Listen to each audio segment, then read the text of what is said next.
is maybe lagyan ng inyong kung yan dito sa Hong Kong. At kung bago ka lang dito sa aking channel, please consider subscribing and comment down below mga mi. Parang walang boses ang lolo nyo ah.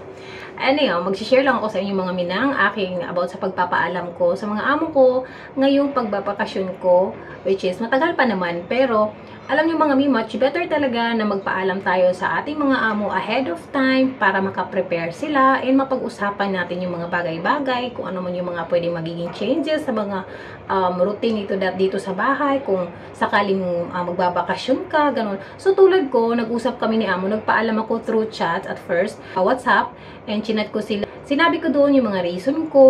Talagang inayos ko yung pagpapaalam ko talaga. But although pumayag naman sila, pero meron silang meron silang mga kondisyon sa akin, which is naintindihan ko dahil meron para silang parang trust issue doon sa dati nilang helper na pagkatapos nagbakasyon ay hindi na bumalik. So, ngayon, hindi ko sila ma-blame kung bakit hinihingian nila ako mga minang assurance or something na magpapakampante sa kanila na babalik ako. Hindi ko sila masisi kung bakit hinihingian nila ako ng assurance na ako'y babalik talaga kasi sa nila kailangan ka namin, ganito, ganyan. If ever man na hindi ka babalik, ganyan, maging honest ka lang sa amin. So, ako naman ngayon, nag-iisip ako ng paraan mga mi kung paano ko sila ma-assure, mabigyan ng assurance na ako'y babalik. Kasi babalik naman talaga ako mga mi. Wala akong gagawin sa Pilipinas. Anong gagawin ko doon? Wala akong trabaho, wala akong pera, may tattoo akong anak, diba? But, still, hindi yun enough para sabihin ko sa kanila na may 3 akong anak, may umaasa sa akin, yung asawa ko, wala gaanong kita doon. So, I think hindi pa rin yun siya enough para masabi ko sa mga amo ko na ako'y babalik talaga. Ang bala ko, if makakuha ako ng mas cheaper na ticket, kasi hindi naman nila sagot yung ticket, siguro, kukuha ako ng round ticket. Kukuha ako ng round ticket para may assurance lang sila na ako'y babalik talaga. Okay, and siguro magpipirmahan kami or something na ano ba? May pipirmahan kami ganyan. Yun nga lang, may isa silang sinabi sa akin na gusto nila na pag-uwi ko sa April or sa May, baka yung sahod ko daw, i-hold daw nila. So, inisip ko, parang medyo hindi siya pabor sa akin. Pero iniisip naman nila na, syempre, kapag ka daw may assurance na daw sila, talaga na ako'y babalik, hindi rin naman nila kailangan gawin daw yun. Parang nanghihinga lang daw sila ng sample or something na anything na magpapa-assure sa kanila na ako'y babalik. So, parang feeling ko gusto ko yung parang may pirbahan or something. Hindi ko alam guys, advice nyo nga ako, hindi ko alam kung ano talaga mai-assure ko sa kanila aside sa parang plano ko na kumuha ako ng round ticket, back and forth, para at least, diba, makampante ko sila na ako'y babalik talaga. And alam nila kung anong araw ako talagang babalik. So, anyways, okay naman sila, wala nang problema. So, ngayong January nga, ngayong January, di ba birthday ko, sabi nila sa akin, ngayong January, sa birthday mo, kausapin namin yung asawa mo. Natawa ako kasi, parang gusto nila talagang kausapin yung family ko, na ma-assure talaga na ano, kasi sabi nila, may dami namin balak sa iyo, gusto namin na ano, kung pwede, dito ka sa amin ng ilang taon.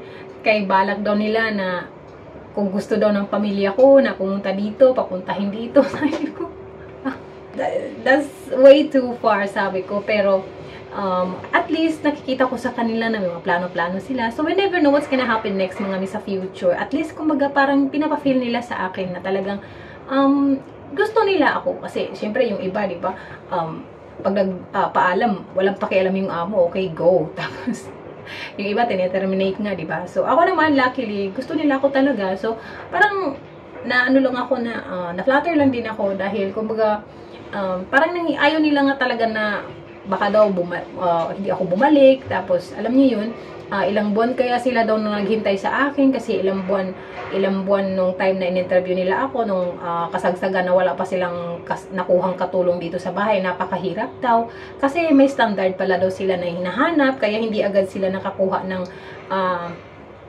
katulong until na na-interview nila ako, until na nakita nila yung application ko. So yun, saka daw nila na Saka daw sila nakakuha ng katulong. So, at least, I think, mga 3 months daw bago sila nakahanap, which is ako nga yun. Sabi ko kako, marami naman sanang share ko lang ha, marami naman kakong agency dito, tsaka mga parang isang araw lang, kaya nyo naman ma'am na kumuha ng kapalit, diba?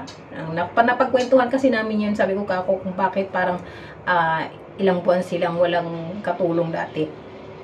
Kasi sabi nila, kasi nga may standard kami, may standard daw silang gustong parang marriage, parang ganun. So, may standards, mga miso. Flattered ang lola nyo kasi actually, yung mga tanong kasi nila talaga sa akin dun sa interview ay hindi siya parang yung simple lang, na usual lang na interview, yung about sa mga experience mo sa work. Parang heart to heart talk nila ako in terms of parang kung basta iba talaga siya, mga minashare ko yan dun sa sa previous vlogs ko, yung mga questions nila is hindi about sa talagang kung gaano ka hands-on sa dito sa bahay. Kasi hindi naman talaga sila ganun dito kaselan sa bahay actually. Walas lang kaselan sila. And I'm so thankful kasi okay naman sila kahit sa pakitungo, napaka soft spoken nila. And yun ang mga ang hinihingi lang nila sa akin is yung assurance, which is nag-inquire ako ngayon ng mga murang-murang ticket para makakuha ako ng round trip if ever. Pero ang problema ko kasi hindi ko pa assure sa kanila kung anong petsa ako aalis o babalik. Kasi wala pa naman akong assurance talaga sa specific date ng pag-graduation ng mga anak ko. So, iniisip ko, sana by February daw, sabi nila ako, sana by February, malaman nila yung eksaktong date kung kailan ako, balak kong kuha ng ticket, or magpa-flight, at saka babalik dito.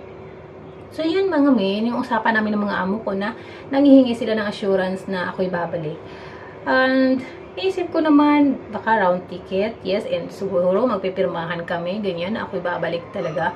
Which is, wala namang problema kasi talaga sa akin dahil babalik naman talaga ako mga may. And alam nyo na, mahirap yung makarma tayo, no? Maging honest na lang tayo. Kasi yun din naman ang hiningi ng mga amo ko. Maging honest talaga. Yun ang hiningi ng mga amo ko sa akin. If ever down, hindi ako babalik, magsabi daw ako ng totoo, ganyan. Or pag ayaw ko na daw sa kanila, mag 1 month notice daw ako, ganun. So, parang nagkaroon ng trauma yung mga amo ko or nagkaroon ng trust issue. Kasi, hindi naman kasi talaga sila, walang talagang problema dito. So, kailangan talaga, guys, maging honest tayo kapag yung mga amo natin, okay sa atin.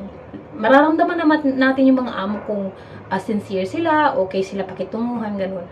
Mararamdaman naman natin yan, kaya magiging honest din tayo sa kanila. And hopefully, ma-fix namin ito, and hopefully, hindi na nila kailangan i-hold yung aking sahod para lang ma-assure na ako'y babalik. And siguro, kausapin nila yung mga anak ko or yung family ko. Ay, sana maging okay ang lahat mga mi. Actually, hindi naman ganun talaga kadami yung aking paghahanda or naipon para umuwi. Ang akin lang talaga gusto kong makasama yung mga anak ko, makatungtong ako sa stage, sa eksaktong araw ng pag-graduate ng mga anak ko. So, hopefully, maging okay ang lahat mga may. Pinagdadasal ko na sana i-grant ni Lord lahat ng mga plano ko. Kasi, sino ba naman mga nanay na ayaw na makasama yung mga anak sa graduation nila. Dalawa kasing gagraduate sa akin, and hopefully, i-grant ni Lord. Kasi, luckily, nandito ako sa Hong Kong na after 1 year, pwede magbakasyon. And luckily, na timing na March ako magwa 1 year, and April naman yung vacation ng mga bata or graduation. April or May, something like that. At least nakakuha na ako ng 1 year, diba? Nasaktong 1 year din bago ang graduation ng mga bata. So, hopefully, i-grant ni Lord. Sana. Kaya, mga yan lang, na-share ko lang sa inyo. Yung mga amo ko kasi nanghihingi ng assurance. So, that's all for today's video. Kakape muna ako mga nagugutom ako.